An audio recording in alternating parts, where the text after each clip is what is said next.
Hi விவேஷ். Pradeep Ranganathan கதாநாயகனாக நடித்து விக்னேஷ் சிவன் கதை, திரைக்கதை, வசனம், பாடல்கள் எழுதி இயக்கியிருக்கும் படம் லைக், LIK. இந்த படத்தில் ஒளிப்பதிவு ரவிவர்மன், இசை அனிருத், இப்படி ஒரு பெரிய டீமே இந்த படத்தில் ஒர்க் பண்ணியிருக்காங்க. இந்த படம் எப்படி இருக்குது அப்படின்னு பார்த்தீங்கன்னா, ஒரு நல்ல அருமையான இந்த காலத்துக்கு ஏற்ற மாதிரி ஒரு சப்ஜெக்டை எடுத்திருக்காங்கன்னு தான் சொல்லணும். நல்ல ஒரு அருமையான சப்ஜெக்ட். சின்ன குழந்தைகளுக்கு சாப்பாடு ஊட்டுறதுக்கு, பால் ஊட்டுறதுக்கெல்லாம் இந்த செல்ஃபோனில் இருக்கிற சில வீடியோக்களை காட்டி காட்டி அதுங்களுக்கு ஊட்டுறதால என்ன மாதிரியான பாதிப்புகளை அடைகிறார்கள் என்பதை ஃபர்ஸ்ட் ஹாஃபில் ஓப்பனிங்கில் மிக அழகாக சொல்லியிருக்காரு டைரக்டர் விக்னேஷ் சிவன். அப்புறம் ஒரு ஆப் ஒன்று உருவாக்குறாங்க, லைக் அப்படின்ட்டு. அந்த லைக் அப்படிங்கிற ஆப்பை உருவாக்குறவர் நம்ம SJ சூர்யா.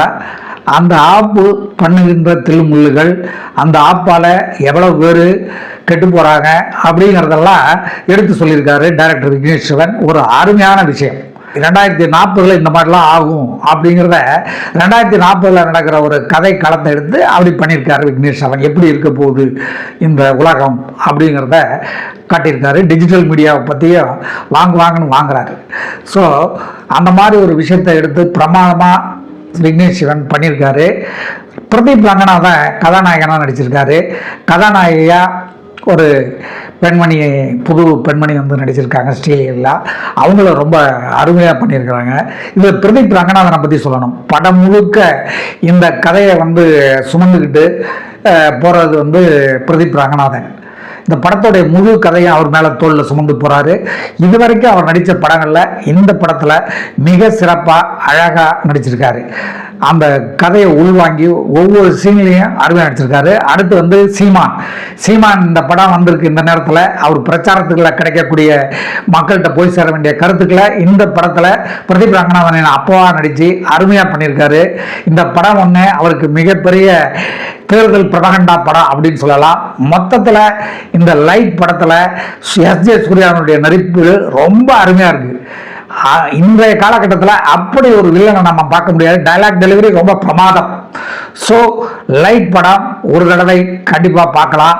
இந்த படத்தில் கிளைமாக்ஸ் செகண்ட் ஹாஃப் கொஞ்சம் அப்படி இப்படின்னு டைரக்டர் இழுத்துட்டாரு. அதை மட்டும் இழுக்காமல் அந்த ஃபர்ஸ்ட் ஹாஃபில் இருக்கிற டெம்போவோட கொண்டு போயிருந்தாருன்னா இந்த படம் இன்னும் பிரமாதமாக வந்திருக்கும். அது ஏன் அப்படி இழுத்தாருன்னு தெரியல.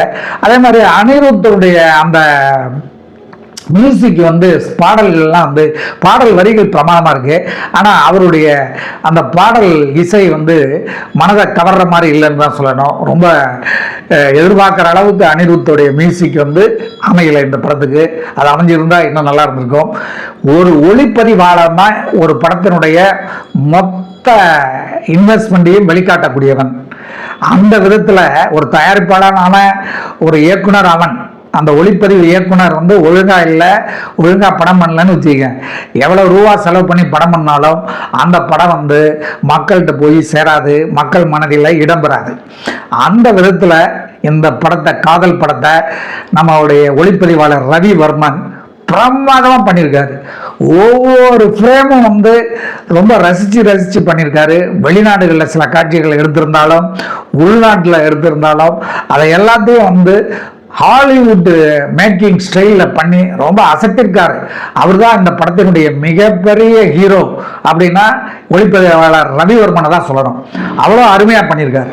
விக்னேஷ் சிவனும் பிரமாதமாக தனக்கு கிடைச்ச அந்த பிரதீப் ரங்கநாதனுடைய கால் ஷீட்டை ஒரு அட்வான்ஸ் திங்கிங் பண்ணி ரொம்ப அருமையாக பண்ணியிருக்காரு.